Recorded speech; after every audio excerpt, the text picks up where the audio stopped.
การประกาศผลคะแนนของมวยคู่นี้ครับเป็นการชิงแชมป์เปี้ยนของมวยหญิงคู่นี้อาจารย์อนันต์เมฆสวรรค์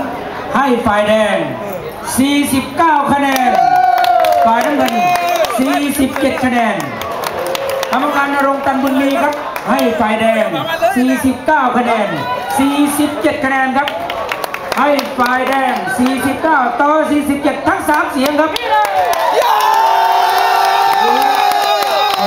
นะครับเรียนเชิญท่านเลขาธิการรัฐมนตรีช่วยว่าการกระทรวงพาณิชย์อาจารย์ภาคภูมิเดชสกุลนิตและผู้อำนวยการสำนักงานคณะกรรมการกีฬามวยท่านเดชใจกล้าประสานใจมอบเข็มขัดแชมเปี้ยนรุ่นนี้ให้นักชกผู้ชนะครับอเล็กซิสจากอังกฤษครับ This fight is out of the right corner from England. Alexis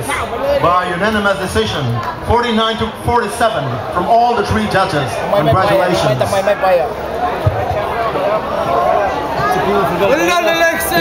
เราต้องยอมรับความแข็งแรงของเขาพร้อมนะครับนี่คือ